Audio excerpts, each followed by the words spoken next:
Hi guys, I'm Kevin Farley. We're going to get started because there is a lot to cover. It really is. There's this. What I'm going to share with you is really 3 years worth of knowledge.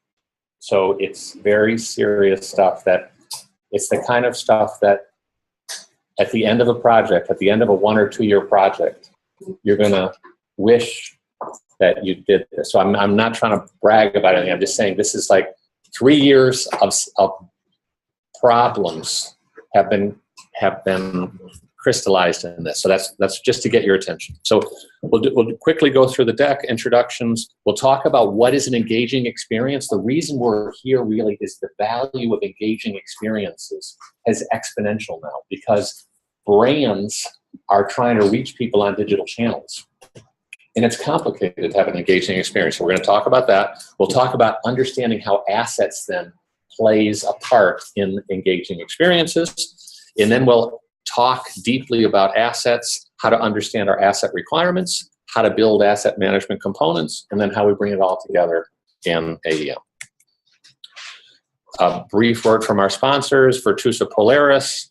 We have 19,000 resources. I have 250 Adobe guys, 250 front-end guys. We do a lot of Adobe gigs around the world. We won Adobe Partner, Innovation Partner of the Year in 2015. This is just our media logos that we have. We actually built Chase. Anyone who uses the Chase mobile app or anyone who's on chase.com, we built that. If you've ever been on Cisco's website, we built that. A lot of these larger properties we built. So that's a word from our sponsors. So the real reason we're all here, and the reason why Gartner is thinking about their next digital platform, the reason why Scholastic is moving to their new digital platform, the reason why PwC's creative team is spending time trying to figure these things out is because we're building engaging experiences. And this revolution that happened, that there's these friendly devices that are easy to interact with has really changed the world. The world used to be revolved around XML and SOA. That was back in the day. That's when the back end mattered. And now it's all about the front end. And now HTML and CSS and JavaScript, the world runs on it. We used to run on XML. We used to run on C or Java. And now we run on HTML, CSS, and JavaScript. And why? So it's simple. We see these things all the time. We all have 50 apps on our phone. We're all on interactive sites. But to make this experience happen is very, very complicated. Everyone expects it. Everyone says, like, you have a sucky website if you don't have it. But to make that happen is so complicated. So responsive. It's got to be responsive. And we know Bootstrap is changing all the time. We know Angular is changing all the time. But then we think about assets. How do assets play a role here? Well, look at this. We got those are like tiny little pictures. Now we got this picture here. And look at the aspect ratios. There's different aspect ratios all over there. So how many people know about the adaptive image component?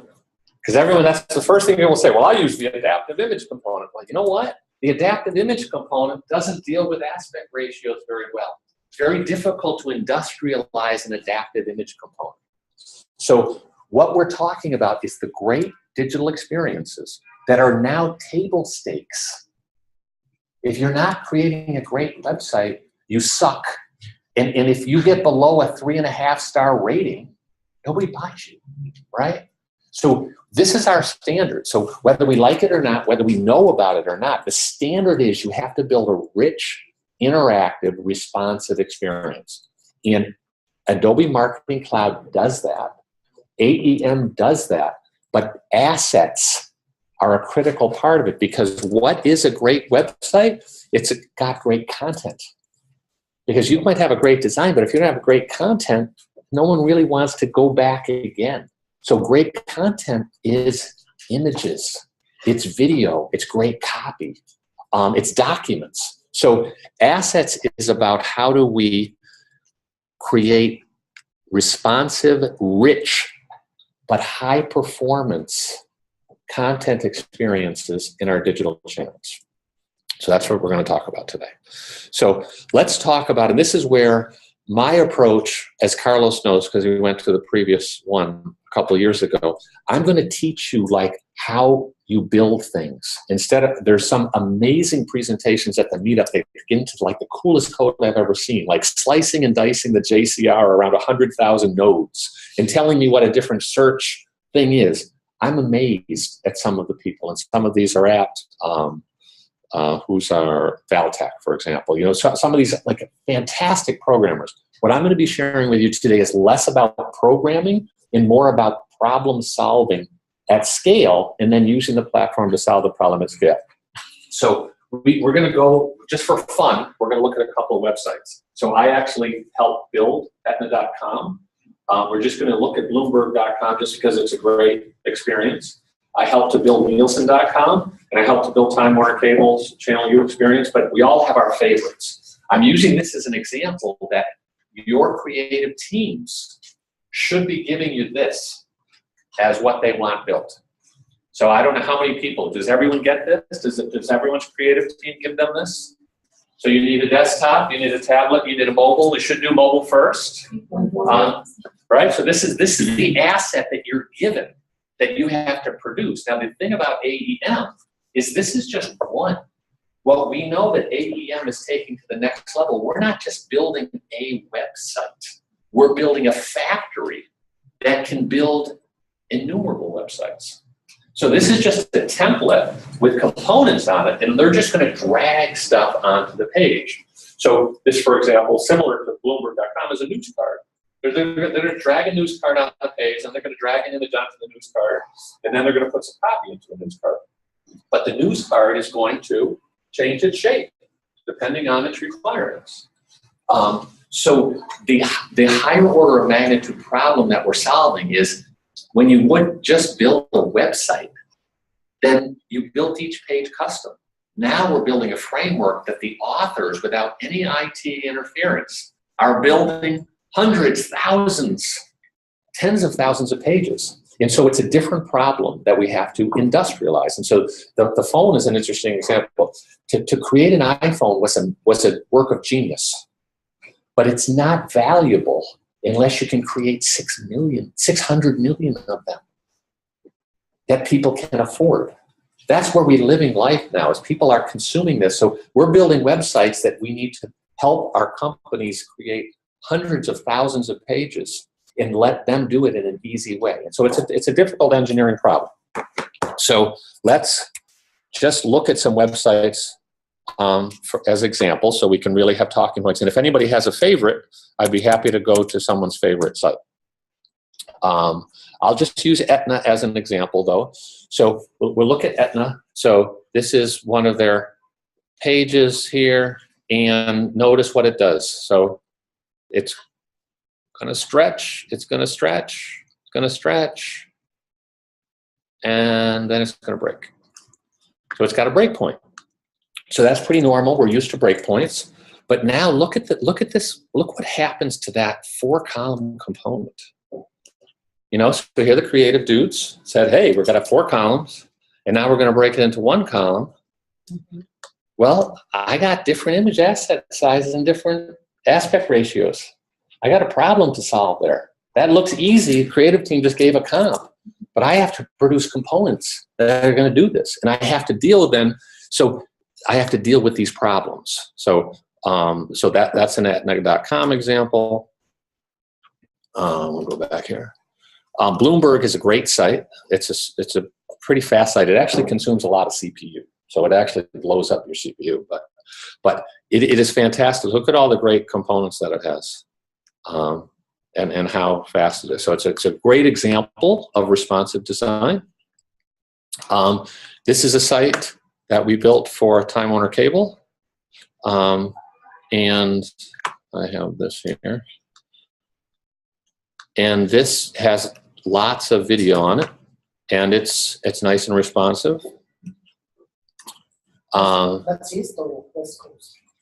Time Warner Cable, it's in overall everything? Yeah, Time Warner. This is Time Warner Cable's employee portal, not their public site. This is their internal site. And then, so I just want to give us examples. And if we had any, and Rauxa, let's actually look at Rauxa's website.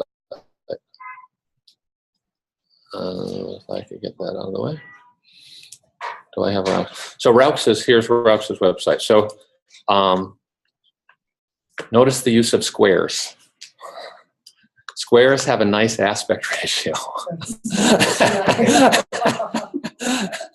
All right, so one way to solve the problem is like manage your aspect ratios. Now, lots of us actually get the design after creative's done. And creative got very creative. So these are some of the things we're going to talk about today. So we're in what we know is we have to make it work on all these devices. So page weight's an important consideration as well as a nice experience. So we'll go back to the presentation here.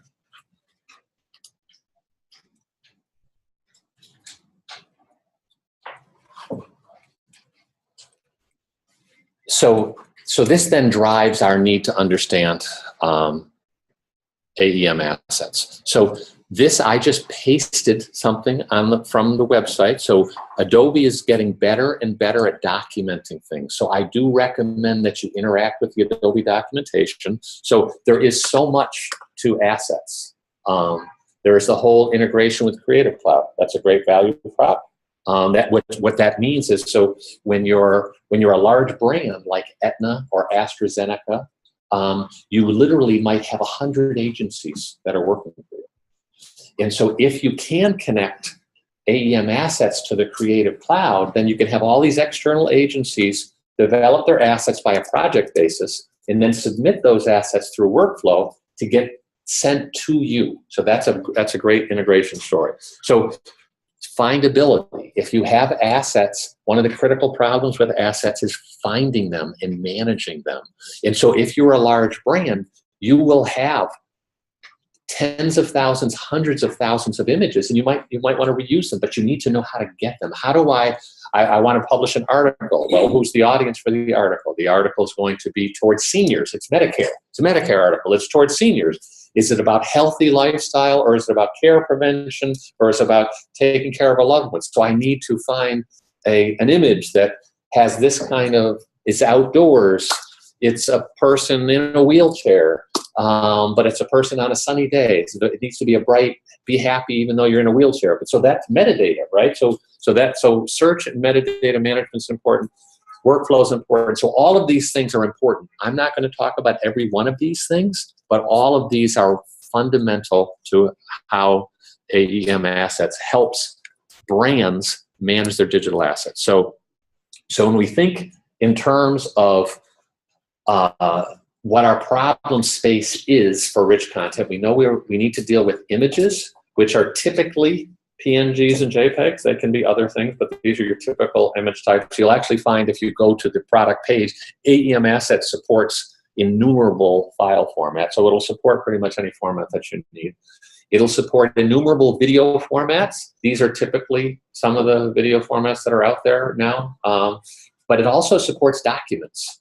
So PDF documents, Word documents, PowerPoint documents, it actually has a lot of capabilities that maybe people don't know about those documents. So when we deal with these kinds of assets, then we have to deal in terms of how do we take our images and manage their aspect ratio across different viewports and different templates and component size. How do we manage our videos from a space point of view, but how do we even understand the difference between a mobile versus a desktop video? That's a key problem. And we also are trying to take into account HTML5 video player. So video has transformed itself in the last 3 years. You used to have to be able to downgrade on everything, right? But as soon as you say we don't support IE 8 or 9 or 10 anymore or whatever, everyone's supporting HTML5, your video problems pretty much just went away. But your video downgrade detection has totally changed. So now the old way of falling back on videos doesn't work anymore because the HTML5 video will play any video. So you have additional problems to solve. So Documents, we can make them web-friendly by using the DAM. But in general, when we industrialize things, we do have storage requirements, findability problems, workflow problems, performance problems, because digital assets are large. Digital assets will be in the terabyte types of levels. So you really do have to understand the problem better in order to scale the problem better. And so AEM Assets allows us to find things with metadata and tagging. It manages renditions. It'll manage video renditions with video profiles. It has document renditions it'll support. And then it will allow us to delegate different roles in different, in the step of content production, review, and use in the platform, which means you can bring your whole creative team together, as I know PwC is looking at. And there are special caching features that ultimately, if you want your digital assets to reach the device in a timely manner, they have to cache. And so AEM provides all of those features. So we'll talk about those. So I'm not actually going to go into this. I've just built this slide that I'll share the slide deck with everyone, but there is a whole set of features in the DAM about adding images, sharing images, managing assets, finding assets, editing metadata. I don't want to get into that because in a sense that's the product basics, but at least I've kept that here. What I really want to talk about is understanding our asset requirements and then building components for assets. So before I get into asset requirements, this level of detail, I want to explain the problem about asset requirements. So when we use this example here, that one, let's see.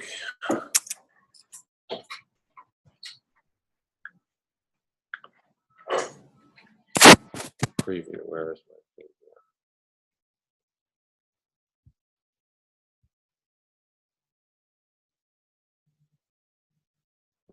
It should be on this list.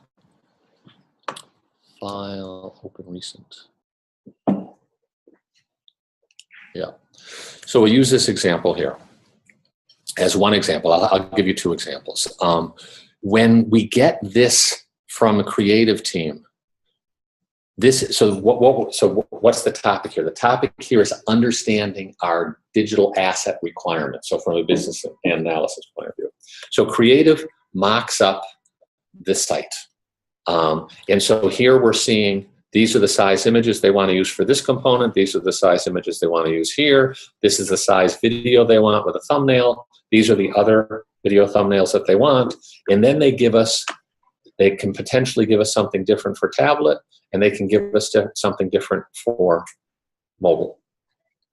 So what this does then is creates a requirements problem. And when we get into the requirements problem space, we literally have to determine, I'm using this, go full page. So we'll ultimately get into a name, and I actually have a slide deck here. So I want to share with you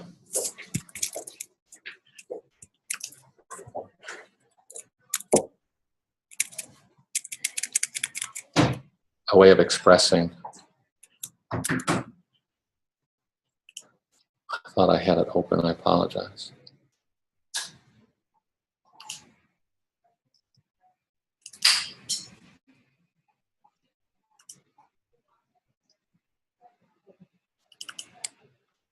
All right. So what will happen is your creative team will develop these templates. And inside the template, they will come up with a language, which is your component language. So inside your component language, you will actually start to get digital asset requirements. And if you haven't been through this before, you actually think this is painfully boring, and this is like not really that relevant, like do people really do this? And what you find after you launch a website is, yes, you actually live and die at this level of detail. So this is a template the template is composed of components, and you'll see that for engaging experiences, components have to have rich, beautiful content. And so now you actually have to keep track of how many pixels wide and high those things are. And what you're going to find out is that if the designer hasn't been informed by an architect, they're going to have very random aspect ratios. And what you would tell them is, by the way, designer, if you can reduce your aspect ratios, so it's okay to have a, let's say you do a 9:6. You can have a 9:6 that's a small 9:6 or a large 9:6, but as long as it's 9:6, you can simplify a problem. You might still have a page weight issue because you might want a 9:6 that has a smaller page weight, so you could change the rendition, but it's very common in the case of Aetna. This site, which was designed by people at Digitas who did not worry about aspect ratios, they have about 26 different aspect ratios in their images. And we'll talk about why that matters. Okay, so anyway, so in the requirements, you're going to come up with what are the sizes of things that you need. So ultimately, what you will do is you will literally, the business analyst will actually come up with a name of a component and what the size requirements are. Now, when you look at this one column full bleed background component, which is heavily used on the site because it's a really nice background image that has copy on it, but you'll see it's got 3 different sizes to it. And those different sizes even have different aspect ratios. So these are just inbound requirements that you're going to say is, okay, if we're going to bring this site to life, then I have to take my images and I have to be able to support the image sizes that are needed by the component, by the desktop, tablet, and mobile. Question? So you're saying AEM comes out with this template and provides you this out of the box? No, what happens, so what happens is the creative team is going to comp out the site. Right, I mean, there, I get that. And so then the development team has to do stories, user stories, and has to make estimates to how they're going to build each of these components. Inside the user story is the acceptance criteria that says this is the rendition size needed for this viewport, mobile, desktop, and tablet. Now, the other interesting problem that you're going to take into account, and this is a workflow problem for the business, is you're going to say, okay, I'm going to make this 4-person family image. And you're going to say, now, do you only want to use that 4-person family image for homepage 4-column component? Or do you want to use your images across the site? Like, do you want to use potentially this image as a sidebar component? Do you want to use it as a hero component that's a full bleed? So you'll ask the question, in my view, I tend to want the business to just upload one master image. I'll do something like, we're going to load up 1280 by 1024 high res, or we might even do 1600. Typically the heroes, the wide heroes, you might be an exception. So typically your basic rectangle is going to be the one that you need. But the way I have a point of view that says, in order to simplify the business, they upload one master image. And so that means they're going to upload one master image, 1280 by 1024. And when they see that image, they can drag it on any component they want. And that component knows what rendition to use. So if it's a teaser sidebar, and it's supposed to be a little square, but they grab that thing and they grab it on a teaser sidebar, it's going to show up as a little square. Because one of the problems that happen in development sprints is that people drag images onto components, and then the UAT group says, it's not right, it's squeezed. Like, it's, like you took a rectangle and you made it into a square, so people's heads look like this. Or it's stretched out again and it's like, oh, the circles aren't, because people weren't keeping. So you're either, if you haven't done this 3 times, what you do is the creative team hands to the production team and they slice 6 versions of this image. And then they have to make a folder structure that says, this image is the 4-column version of the image. This image is the hero version of the image. This image is the teaser sidebar version of the image. And then someone says, you know, there's a thing called a DAM. And there's a thing called an update asset workflow in the DAM. And there's a workflow step that says create renditions. And the DAM actually creates all the renditions for you. Sorry, guys, I got help. Thank you so much for your All right. time. I'll definitely be back for the next And one. we'll share the slide deck. Oh, that'd be great. Thank Yeah. you. Take care. So some of the things I'm telling you about problems that you don't know yet, which is a kind of a funny thing. So I've been doing this for years, and I explain to people problems that they don't know, but after they have experienced it, they say, oh, that really makes a lot of sense. So what we're talking about is then taking in requirements for your images before your DAM gets loaded up with 10,000 images that are copies, 5 different copies of each image. And therefore you have to have a folder structure and a naming convention around doing it. Put in one master image in your renditions, and I'll show you how renditions work. Renditions fit underneath the master image. You don't even know the renditions are there, but the components know the renditions are there. And we can talk about that. Do you have a question?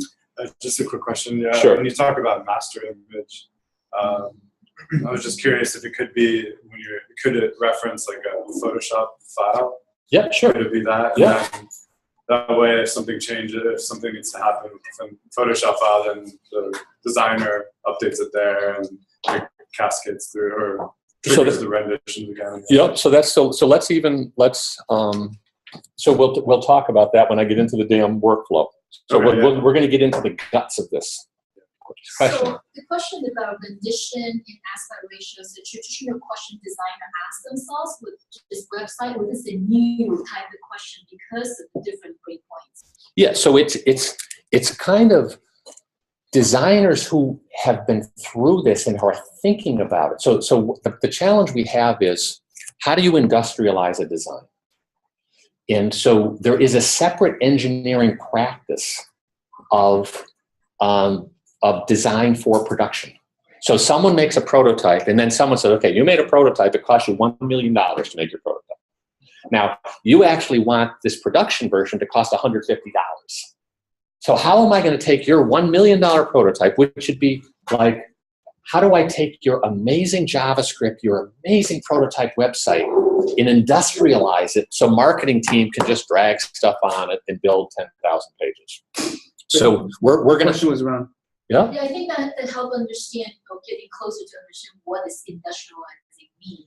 So if someone with, a creative So giving us this. let me give you an example. So I'm going to give you an example with Aetna. So Aetna is an example of the creative team did not know about the industrialization problem.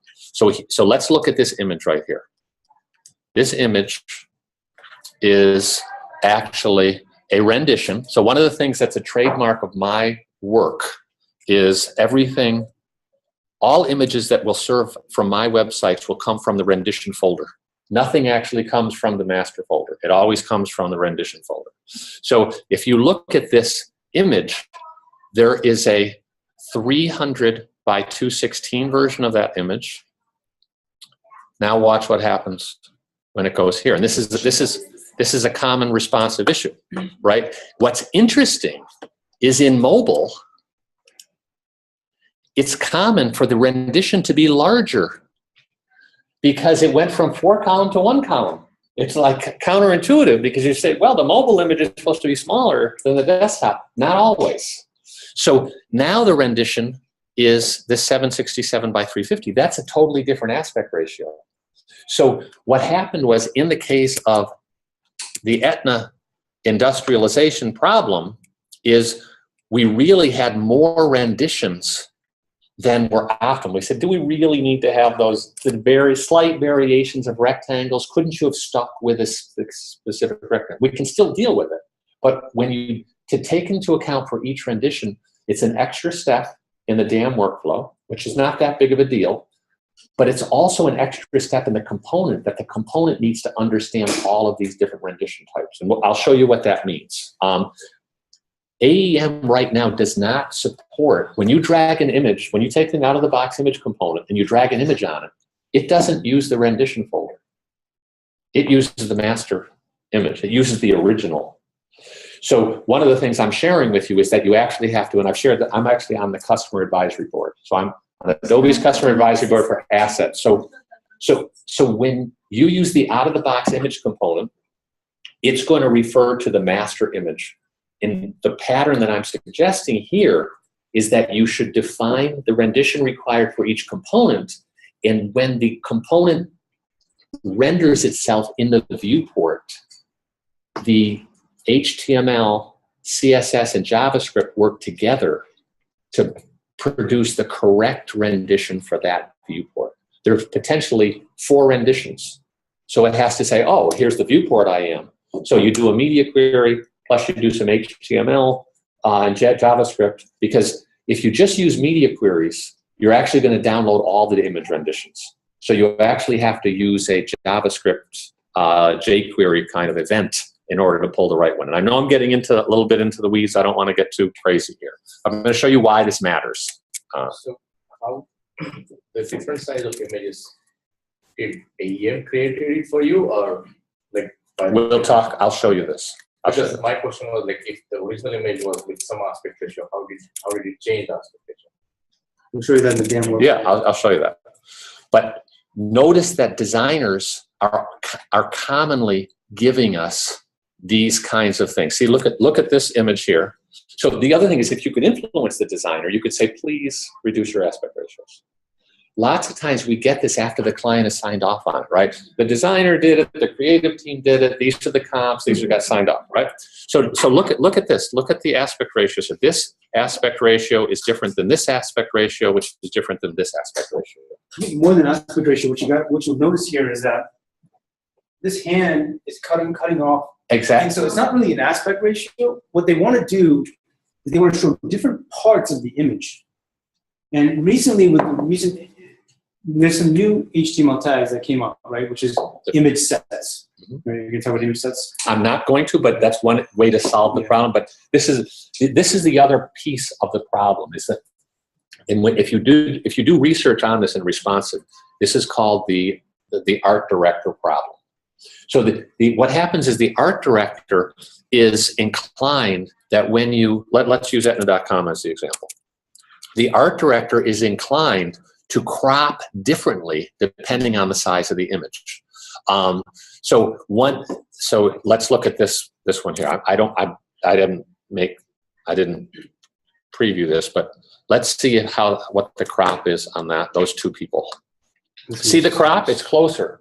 So it's not what we think of. Well, we're just going to throw an adaptive image component at it. I'm sorry, but it doesn't work, because the art director, actually, with a top-notch team, the art director wants a different crop at a different aspect ratio, because it makes for a more engaging content. They're trying to say, on this device, in this way, I want to bring the focus to the hand. I want to bring the focus to the eye.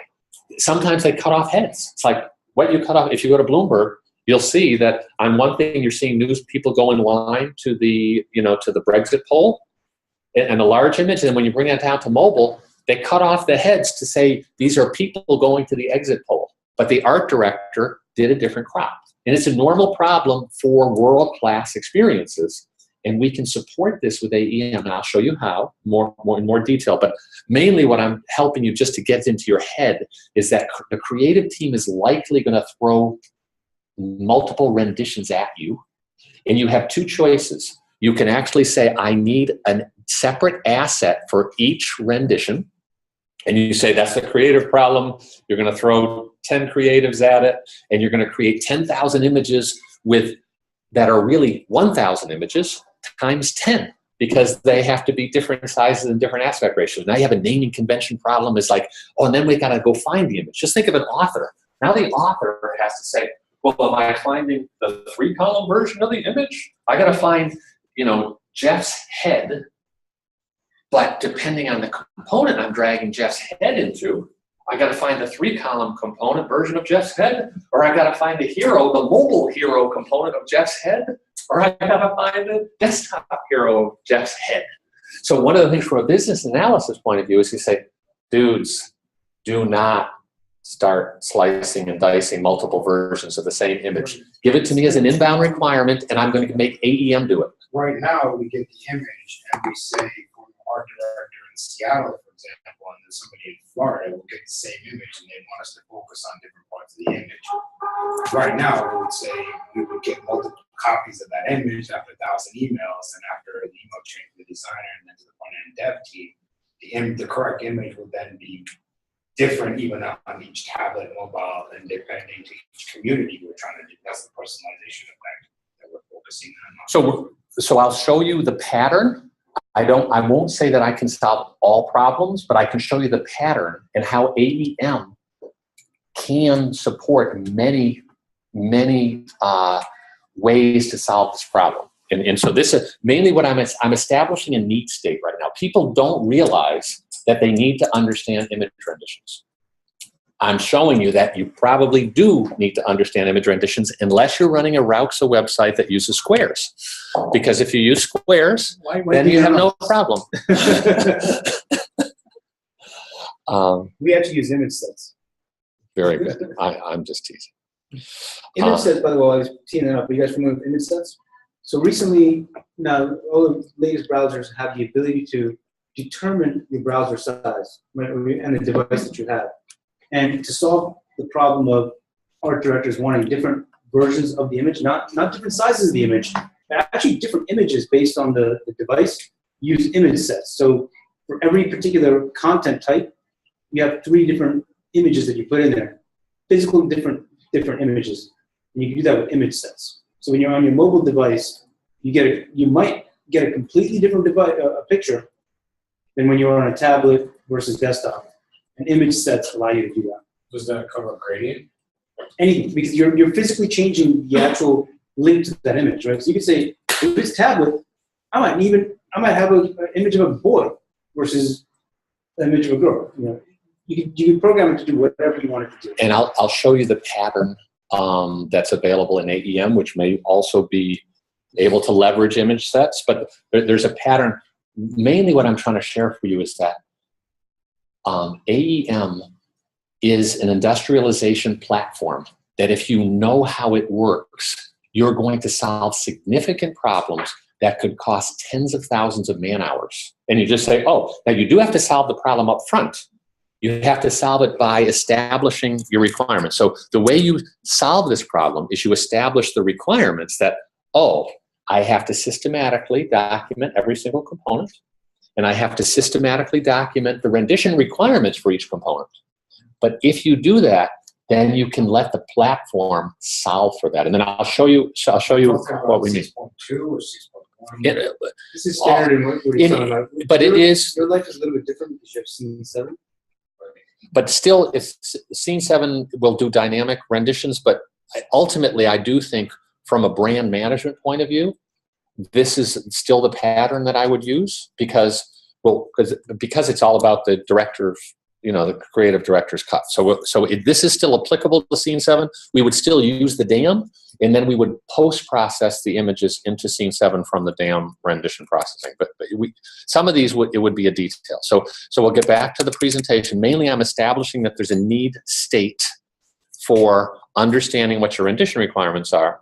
So rendition requirement is applicable to other type of content like video games. Correct, and so it's going to apply exactly to video as well. And it can apply a bit to documents as well. So ultimately, this is in a different project. So a different project, we've had to develop, 40 or so image components, and these were the aspect ratios required. Now, in this case, unlike Aetna, we reduced the number of aspect ratios because we informed it, but we still have aspect ratios. Lots of times we were 16:9, but you could see this got away from us and it was 16:9:5. But ultimately we're saying, let's establish rendition requirements systematically because it's going to benefit the business. It's going to benefit the creative team later because your production team is going to cut multiple versions of the same image, or they will do it only when they need to. And it'll benefit your authors because the authors will just find one image. They'll say, show me the image of the kid with the rainbow. And it says, oh, kid with rainbow, there's the image. Oh, there's only one. There's not 6, depending on where you're going to place it. There's just 1. But when you drag it, it will know which rendition to use. It will know the shape of itself in order to paint that in there. So we're going to talk about then how the DAM works as a factory. So we've established our creative design. We've established our rendition requirements. And now we're going to apply it to the DAM.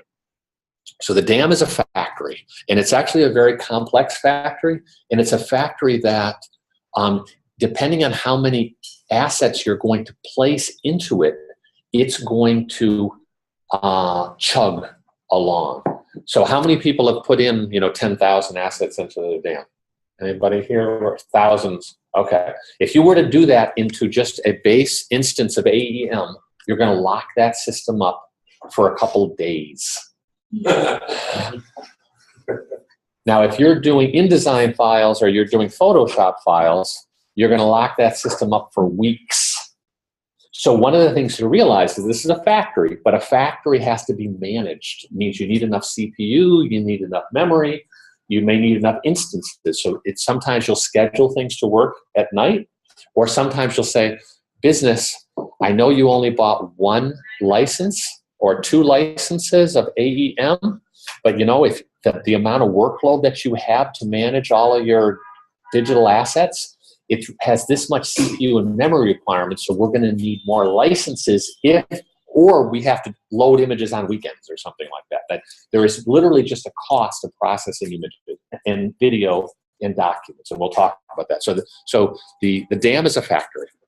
So the first thing to know about the DAM is that there are things called launchers, and launchers are basically observers. So the cool thing about the JCR, which is the brilliant thing about these day guys, who really are just brilliant engineers before they even got today, is they design things in such an elegant way. So the JCR is built based on a URL structure, and then it has an observer pattern on top of it. So the DAM can act completely differently than sites. Assets can act completely different from sites because of this observer pattern. So the launcher is the observer pattern. The launcher is observing what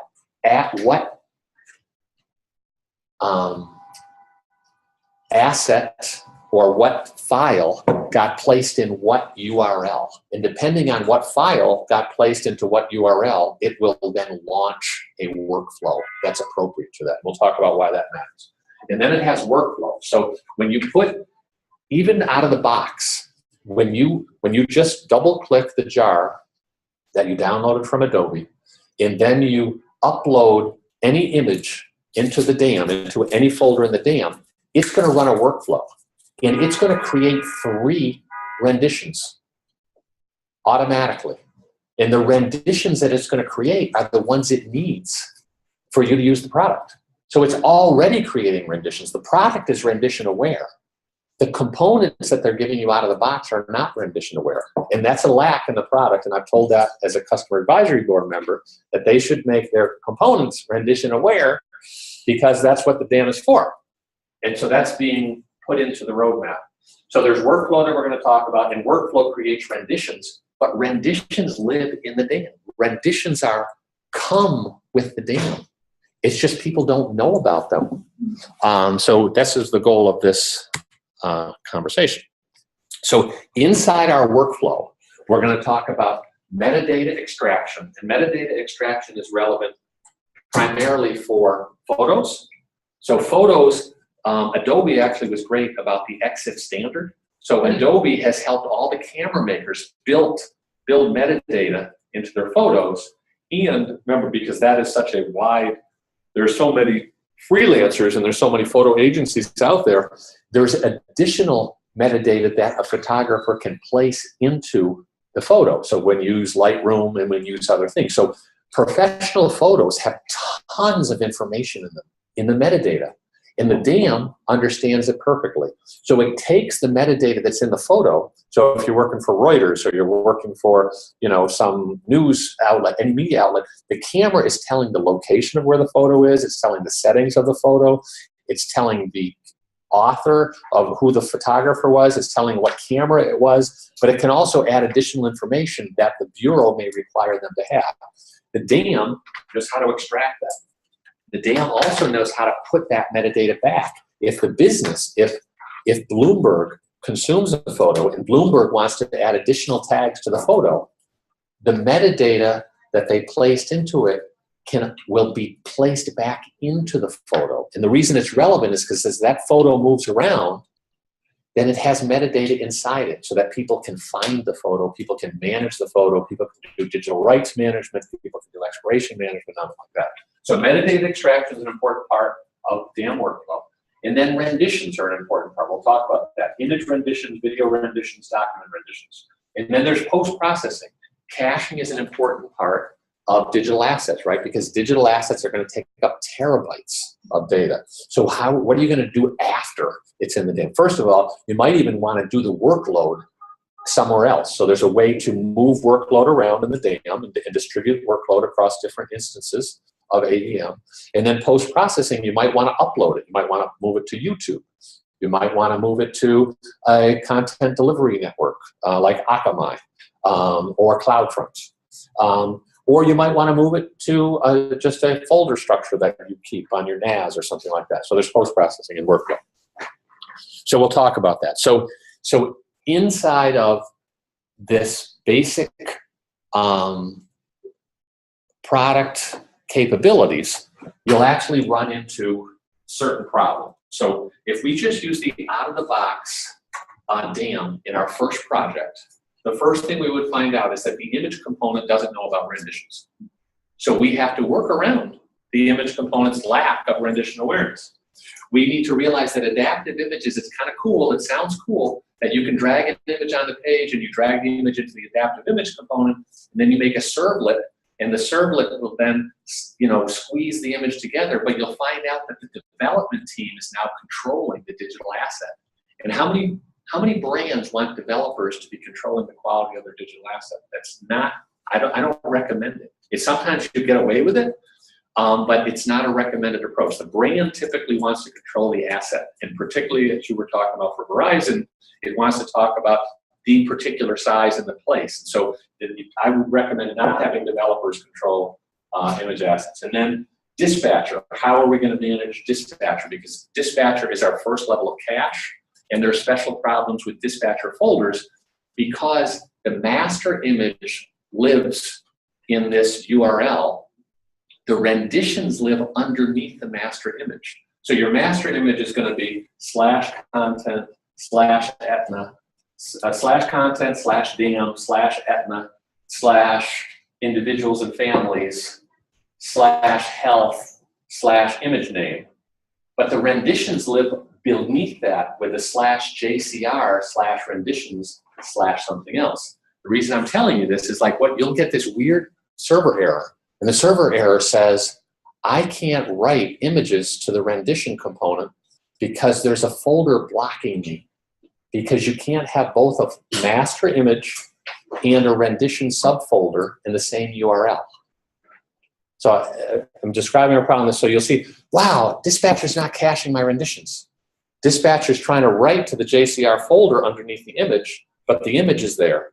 So you have this JPEG file that's supposed to have a /JCR /renditions here. You can't have both the master image and the rendition in your dispatcher at the same time. So all of your components have to either be rendition aware or not, because they don't go together. So that means if you use the out-of-the-box image component, anytime you use the out-of-the-box image component, it's going to break your rendition aware component. So you have to go all or nothing. Sure. So based on your signature, you use all your images under the rendition. You never use master. I never use master. So all of my components, and what I have to do is this meeting, it takes me 2 months in a project to educate everybody in the project that none of our images on our production websites are going to come from the master image. They're all going to come from the rendition folder. And everyone say, what does that mean? How do we do that? Well, we do that by exactly what I'm explaining to you here. So video, we'll talk about video renditions and video profiles. And we'll talk about the HTML5 player, because once you go to the HTML5 player, you don't have this downgrading thing anymore. So how do you serve both a high-res video and a mobile video if they're both done with the H.264 video codec, right? Everything's H.264 now. So you're going to have two flavors of video renditions, but the mobile device, HTML5, will say, great, I'll play the first video that I can play. So out of the box video component is not rendition aware for HTML5. We'll talk about that. Are you currently using the video component out of the box in CQ, or? What we do is we extend it. So similar to the image components, we extend it so that when you drag an image into the component, well, no, when it actually, I shouldn't say when you drag the image into the component, we extend it so that the way when the viewport renders something, the viewport says, oh, I'm a mobile viewport, so pick the mobile profile. So what we do is we hide. So what happens is in video, you will get 2 or 3 videos in a row in your video player. And the video player is supposed to play the first one that it can render.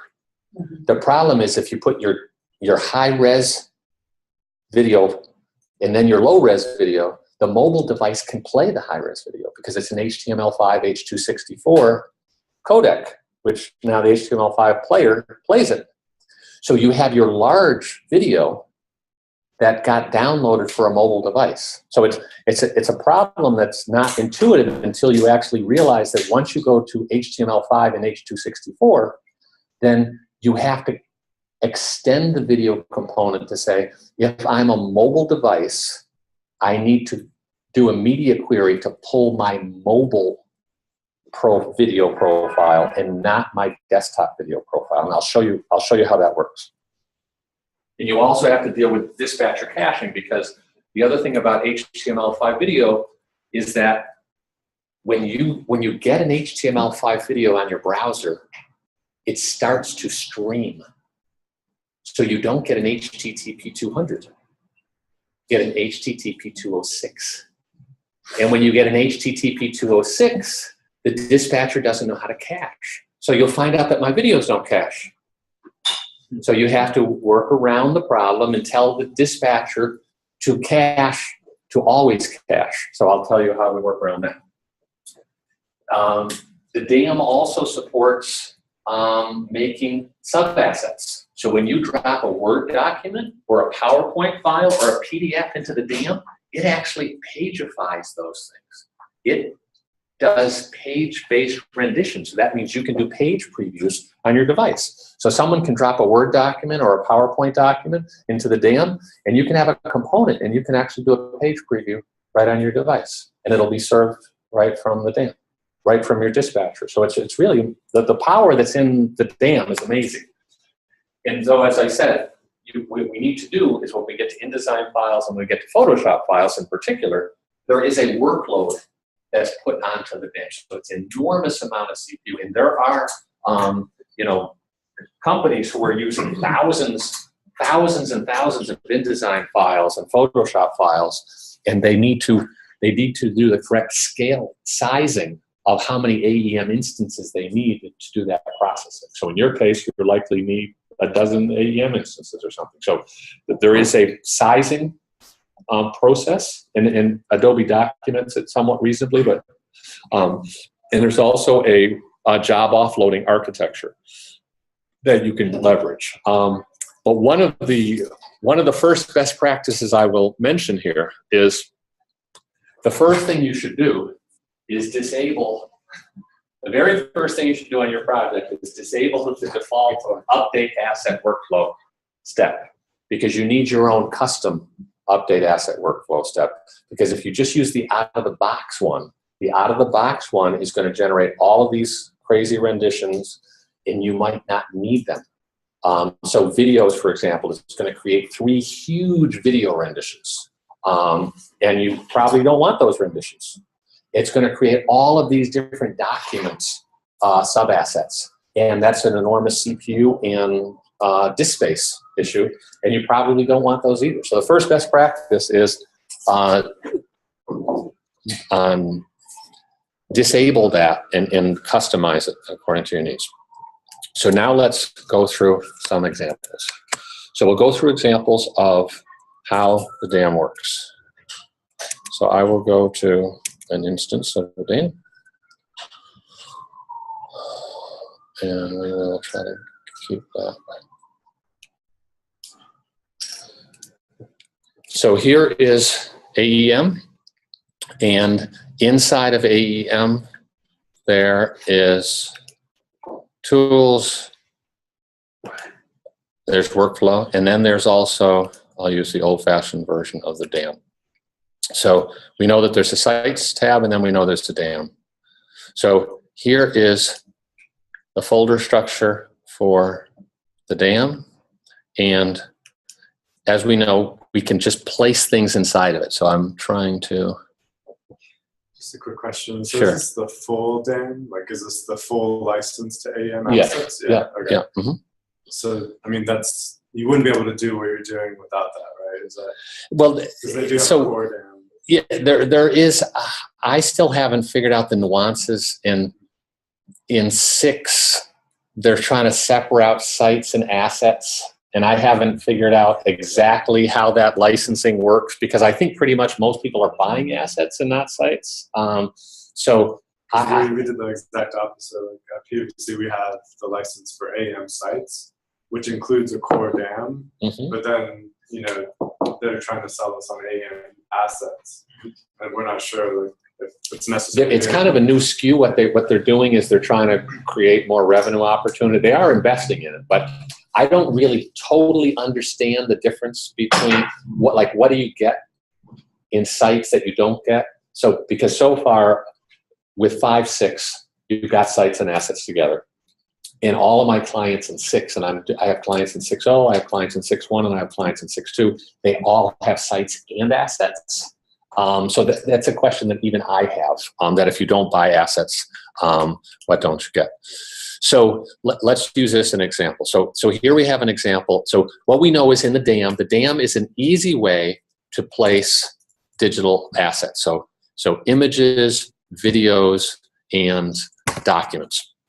So let's look at what this really means though. So inside of this, it has metadata. Now, all we know so far, the metadata that was in this was that it came from Photoshop and it has a width and a height. If it came from a camera, or if you downloaded this from an image service, it would have other information as well. So whatever metadata is in the image will automatically get populated here. And then there's additional tags. So you can tag it. Tagging is going to help searchers findability. So you'll want to develop metadata for that. I actually have a presentation on metadata, but I don't want to go there yet because we're kind of in the details here. But now notice, here's the renditions. Now, out of the box, you'll get 3 default renditions.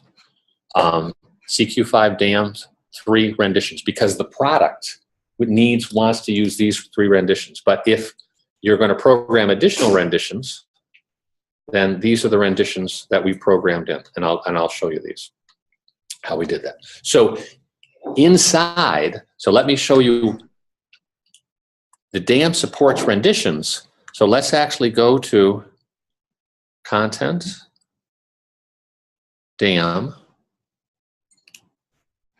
and Channel U, and let's see, Content, Dam, Channel U, Communications, News Articles, December.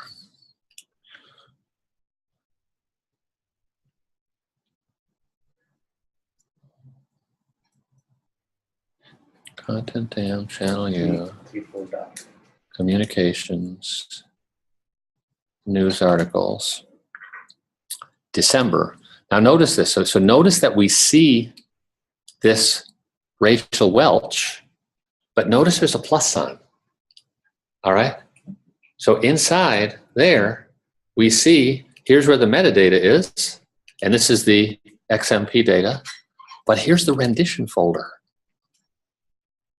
Now, out of the box, it comes with 3. So we've added additional ones. So here's the rendition folder. So here's actually the 370 by 219 rendition. Now, look at what that URL looks like.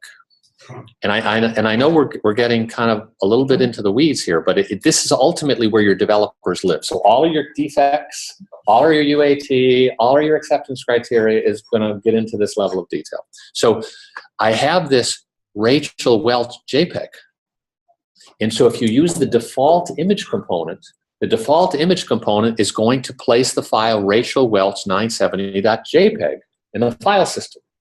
Now, if you have another component that's rendition aware, the rendition aware component wants to use the JCR colon. Now, we're on a Mac, so on a Linux file system, I can use a colon. But if I'm on a Windows file system, I have to have a rewrite rule that converts colons to underscores. So if I have Windows web servers, then I have to convert colons to underscores.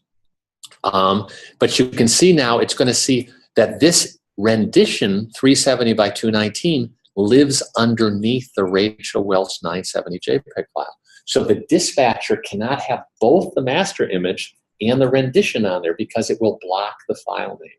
So I know this is a detail. You'll just remember it sometimes when you see in the weblog, like, why are my images caching? Why is it throwing this error? Oh, because I can't have both the master image and the rendition at the same time. So notice then that the purpose of this is to say that the DAM is built in. Most people don't know it until you get deep into a project. It's there to give you renditions in the DAM. So it wants to know what your rendition requirements are. And then if you give it the rendition requirements, then it means that when you go to a responsive website, then you can display these images in the different size. So let's look at how we actually implement this. So I'm going to use this card here. This well, actually, while I use this one, I'll use a different. I'll use a news story, news and communications, and section page, company news. Okay.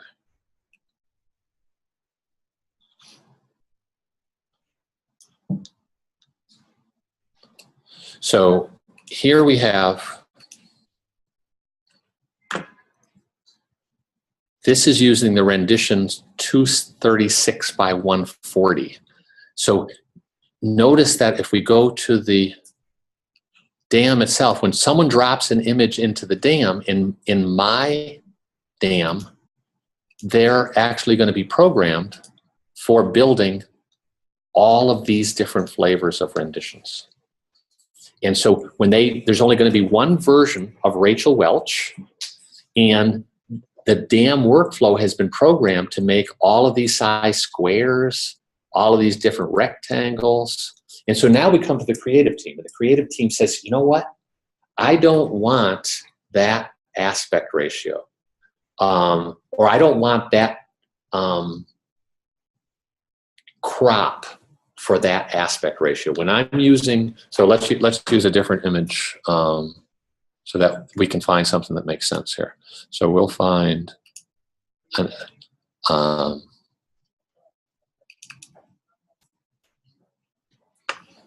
that's not the most beautiful image there.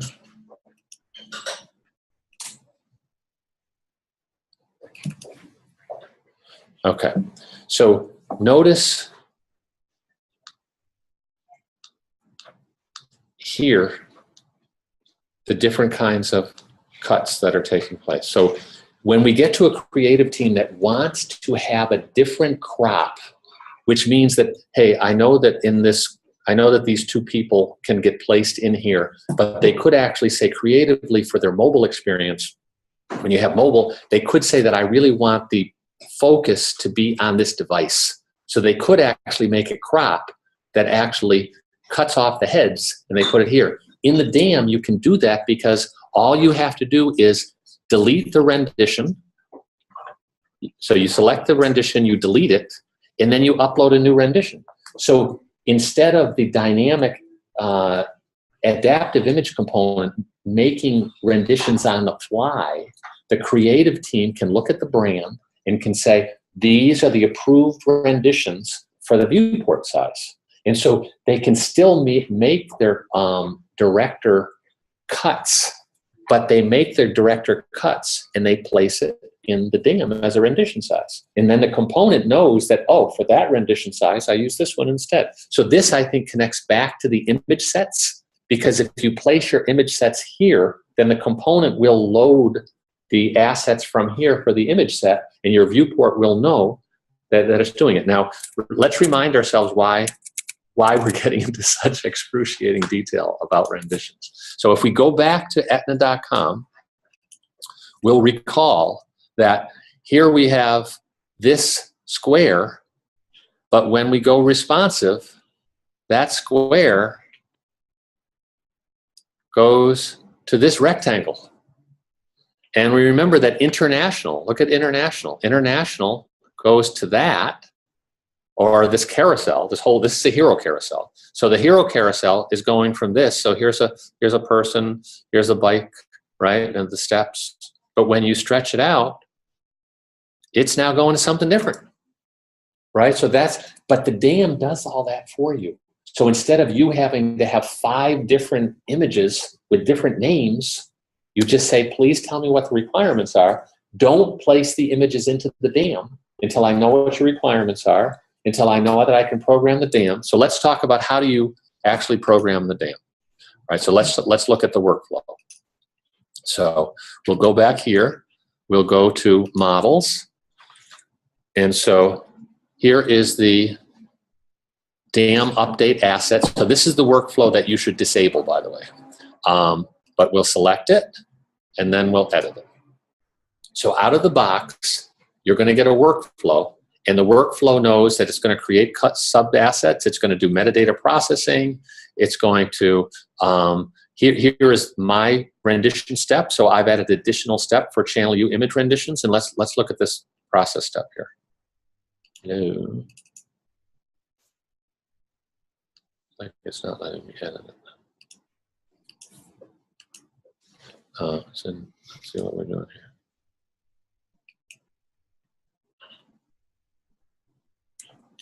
All right, there we go. So this is an additional process step that we put in, and notice that these are the rendition requirements we needed. Oh, we can't extend it. This control is a little weird. But we didn't do this because we wanted to. We did this because the creative team's comps were such that we have all of these renditions that are required.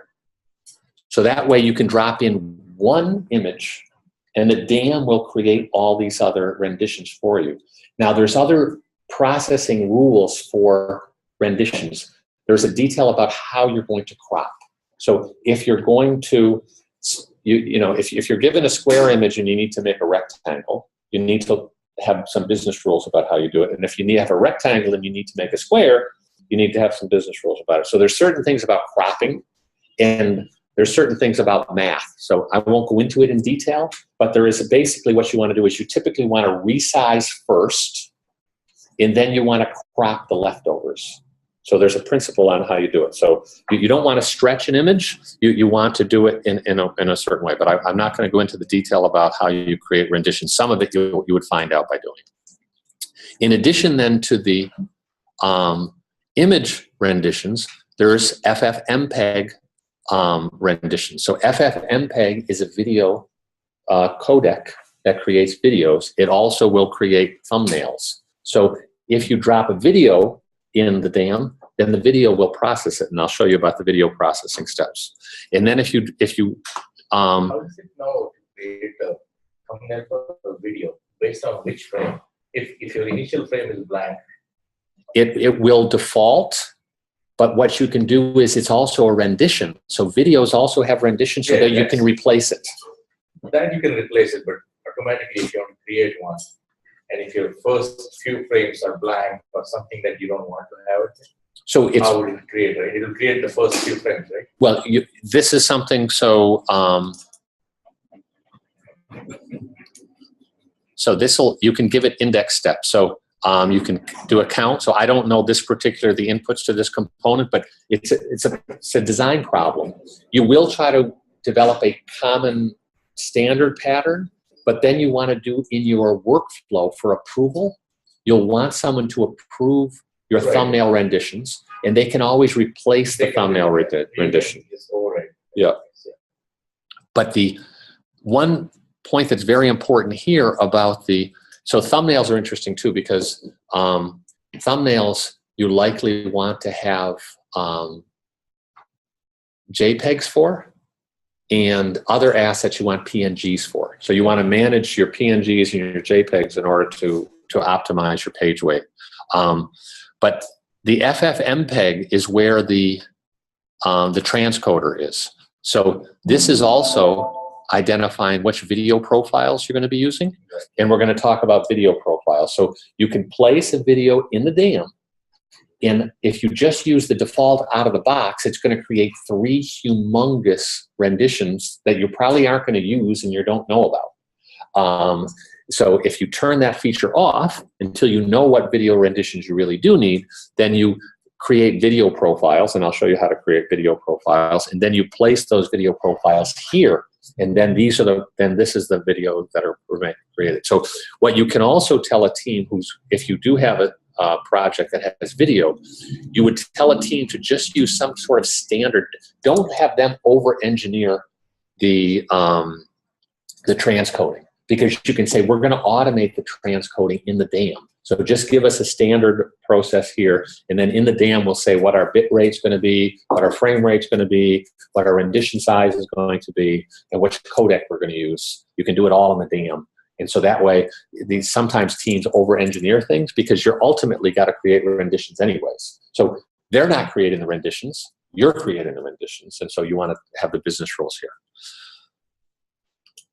And then documents, similarly. So we create documents. So let's see what that actually looks like then. So I can make this thing go away. So let's find a video.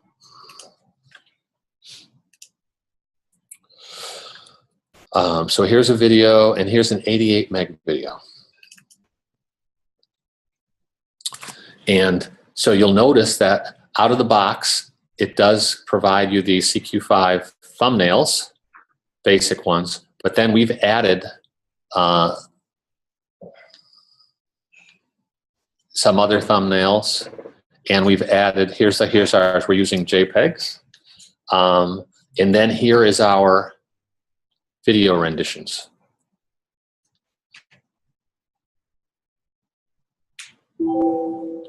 And so you can control which video renditions you want, and then when we go to the actual website itself, let's actually see how these video renditions work.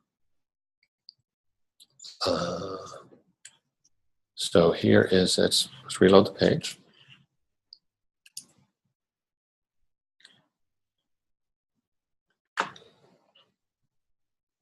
So let's just to show how we got here. So if we go to this mega menu here, I'm hitting a cloud. No, I'm hitting Time Warner. All right, Time Warner. Your site's running a little slow here. Could be my Wi-Fi.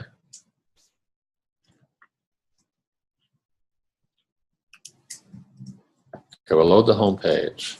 I'll go to the 2 video pages. All right, and then I'll pick the video.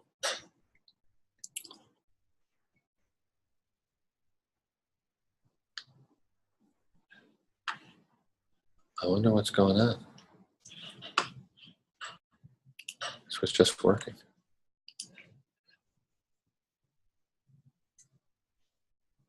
Huh. All right, so we can see how that's fairly straightforward. That looked, pretty routine. So let's now make it smaller, and all right. So looks pretty simple. Two different. Was it 2 different videos? Was it the same video? Let's find out. So let's inspect the element. So when we look at the video itself, we actually see that there's a thumbnail, that's a rendition thumbnail, and then there is a video itself,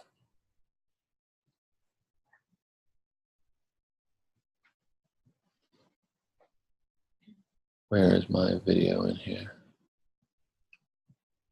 Let's go to network. And let's go to media. And let's refresh.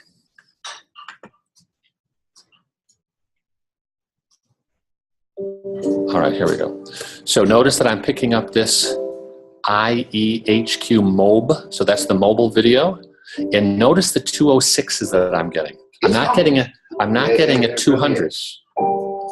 And so what's interesting about, I don't know, how many people are HTML5 video folks? Is this like really, I apologize if this seems like we're really deep into the weeds, but if you have video on your site, these are some of the details that you're going to worry about. So what's interesting about HTML5 video player is when you, and it's actually wonderful, is it's very easy now to serve video on your website. You don't need Akamai and you don't need YouTube to serve video anymore.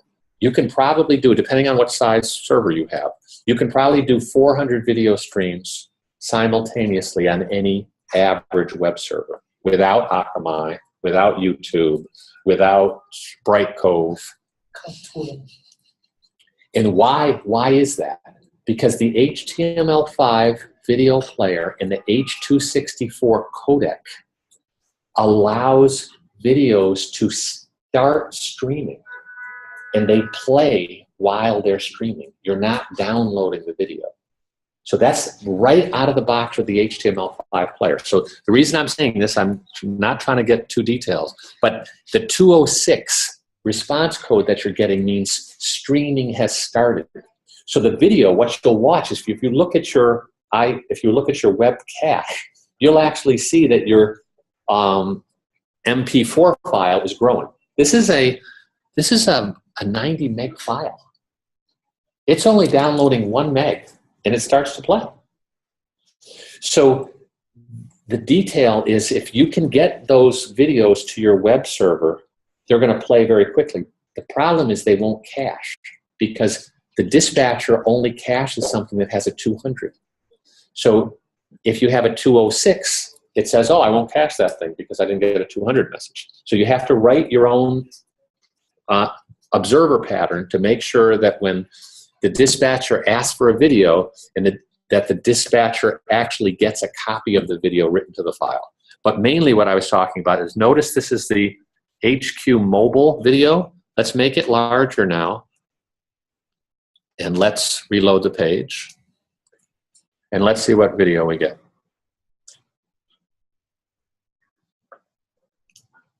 So notice now that we get the desktop video.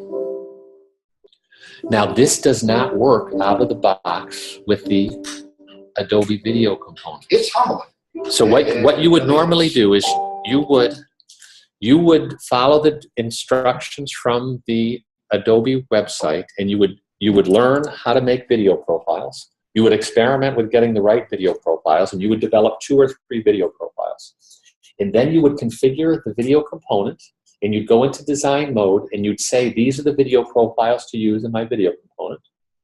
And then you'd say, great, I have my desktop, I have my tablet, and I have my mobile videos.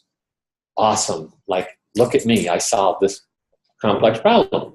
What happens is the QA team will say, you know, I hit your web page and I played the video and I got the desktop version of the video. I didn't get the mobile version. And you'll say, why? And you'll find out that because the HTML5 video player and the H.264 codec allows the HTML5 player to play the first video that it finds. And the first video that it found was the desktop. So you have to write a piece of code similar to the image rendition component that says, viewport, when you're a mobile viewport, don't ask for the desktop rendition, ask for the mobile rendition. So that's a detail, and I've reported it to Adobe. But the beauty of this is if you have a team, you say, I don't know, should we buy Bright Cove or should we do CDN? How do we play video? You can actually just play video regularly now. Now you'll scale it up. Like you might not be able to do more than 400 streams simultaneously per server. So if you have 4 web servers, the beauty about AEM, right, is you only pay for the AEM licenses. You don't pay for the web server licenses, right? So you can put 16 web servers in front of 2 AEM instances. And now you have 16 caches. And you can play 400 to 1,000 video streams per web server. So you can support 16,000 video streams on your own web servers. And web servers are cheap. So video is actually pretty amazing now with HTML5 and these codecs and this. And so as you get into video, realize that you can do your proof of concept and you can show people, and then you can solve it more if you need to, but you don't necessarily need to go to Scene 7 yet. You don't necessarily need to go to Brightcove unless you're having unless you're Netflix, you know what I mean? If you're having 10,000, 50,000, 100,000 people stream your videos, then you should say, how much infrastructure do we need and what's our CDN solution, for that.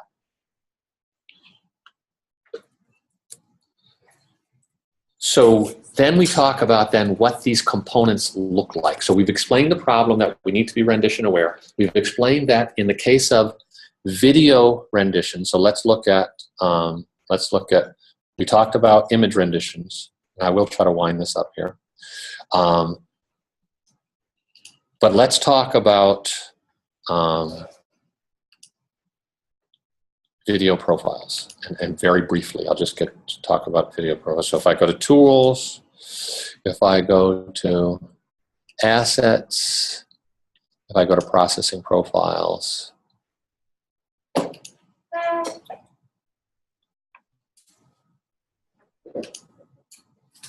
where are my processing profiles? I think I have to go to Classic View.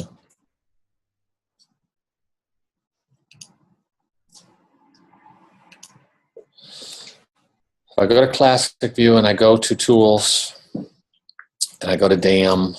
Classic View is the best thing. All the time. Yeah. I used to hate that color. Yeah. So here's where the video profiles are. So what you do is out of the box, they're going to give you all these ones which you're not going to use.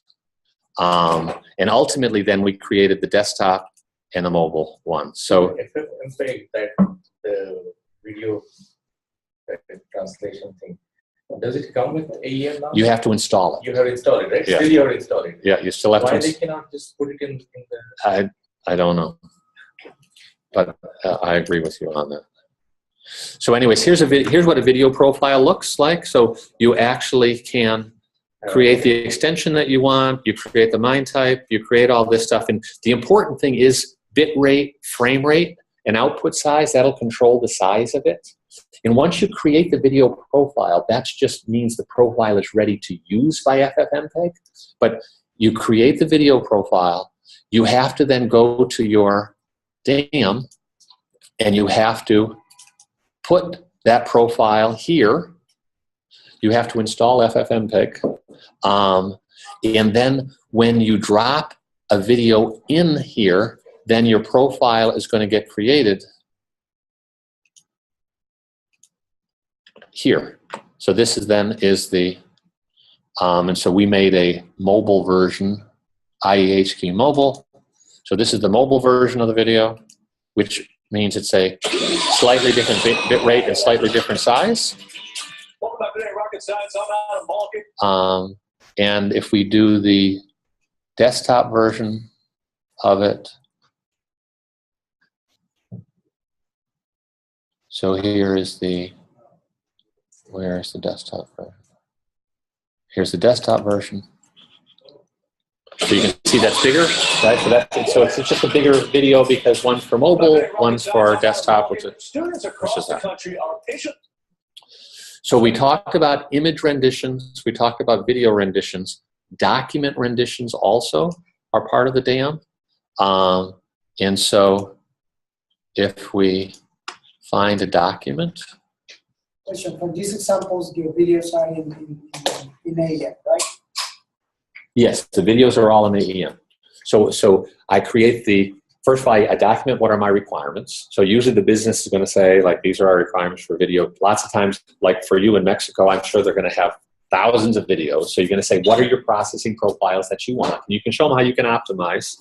And then you'll set up the processing profiles. You'll set up a workflow that they will put the videos into certain folders. You'll probably have metadata workflow around it on how you want metadata for findability, but you'll have your video profiles, and your workflow then will produce the video.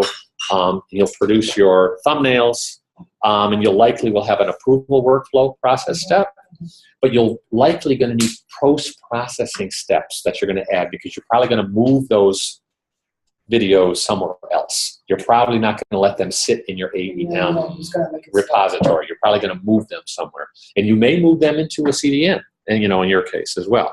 But at least that's a post-processing step that you can build into the component. But similarly, there's documents. So I just want to show that in the case of documents, if we find a document, then documents also have sub-assets, and these sub-assets are actually pages of the document. So you're literally, when you put in a 30-page Word document or a 20-page PowerPoint document or PDF, the DAM actually pagifies it. And so then you can, if you have a user experience that requires it, someone could look at a document, they could do a preview. And that way they could view the thing on their phone without having to have Word installed or some other experience. Because even when you download a PDF, it's not that good on your phone. It'd be much nicer if you could just do a preview. So this is all supported in the DAM. So mainly, if we rewind, we say, if we establish our requirements, we can confirm the design, we can program the DAM workflow steps, and then we can adjust the components to be rendition aware. So that's basically the process. Would you recommend with PDFs to start with the source file, like InDesign? So that way, and then the renditions would just be the PDF. That's a good way. Everything has a cost. So you'd say, from a workflow point of view, would it be a good workflow? Potentially.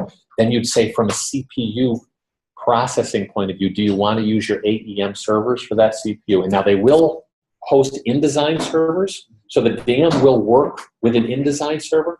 So they could upload a file. The file will get dispatched to an InDesign server. The InDesign server will do the renditions, and those renditions can then be brought back to the DAM. So there's multiple ways that Adobe will help solve that problem. So the DAM is InDesign aware. And you could ingest any type of document files, right?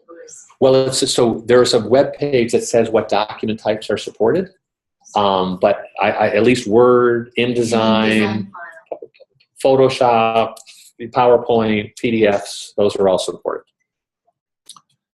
So just to close, all of the things that I'm telling you, in a sense, should be part of your playbook. So since I showed you a demo, we actually have a playbook that we run, because anytime you've done something 3 times, you have kind of the lessons learned. So we have a discovery and planning process step. We have an experience development process step. We have a QA and transition process step. And we have a performance measurement process step. And that's what we bring to all of our engagement. So it's not obvious, because people just want to get the site up as fast as possible, and they want to throw some pages in as fast as possible. And that's great to get you started. But if you haven't worked out all of your digital asset requirements and your digital asset design process and your digital asset findability and authorability process, you're going to launch a site. But when you actually have to bring new images and new videos to it, you're going to have to either have a lot of manual steps, or you're going to have a new project to say, okay, now let's do it right the second time instead of right the first time, which means you'll have to program the DAM and have to replace your components to be rendition aware. So my proposal for your thinking is, try to, in your design step, say, folks, in the project, we need to encapsulate our rendition requirements and make our components rendition aware. It'll take a little longer up front, but it will work in the future, so that way you just upload one video or one image and the renditions are taken care of by themselves. So it's a little bit of a user education process, which is why I've gone to all of this trouble to describe it to you. I have a good question about rendering. Does it provide any additional type of tool, like highlighting, text to talk type of I- functionality tools? So I think that would be on the presentation layer, right? So what you have a digital asset, and the digital asset has the format, and then you have a rendition of that digital asset, and then you have a client that's consuming the rendition. So if you wanted to highlight something like a PDF, you would serve the, you know what I mean? It would be part of your presentation. So PDFs do support highlighting, but if you wanted to highlight, then you'd have to figure that out in the rendition step, or you'd have to figure out that I can't serve the preview of the PDF. I actually have to serve a PDF for highlighting. So, and then you'd need to highlight on the client. So some of these you'd have to decompose the solution a little bit. I have not done, typically I think this is why, you know, the Adobe Creative Cloud is so useful as well, that we kind of delegate the Creative Cloud, and people should get Acrobat Pro if they want to edit PDFs and do highlighting or do commenting or do something on it. But you know, the DAM itself for authors does do highlighting, and it does do annotations. So in the DAM for your authoring, people can do things like that. But the visitor who's getting the asset on this doesn't do it. Yeah. So that was my presentation. How do we do on time? It's almost 9 o'clock, so it was over an hour. Apologize for that. But we'll give you the slide deck. You can see we didn't get into code. There is a lot of code behind it, but lots of times people can, once they know what the problem is, they can talk about what is the code behind it. So mainly I demonstrated what the problem that you're trying to solve more than the code that supports it. Thanks so much. Let's go. Okay. Well, thank you. Did you give us the slide? Yes, this is a PDF deck, so I can, I'll give it to Amit. And, yeah, great. Thank you. All right, well, thank you, everyone. It's a pleasure to be here. I'm very glad I got to hear your presentation. I mean, you told me about it. I was really excited to see what you're gonna. There's There's a lot of little secrets in there. A lot of stuff to consider as well. Yeah, and sometimes we can't implement it all right away if our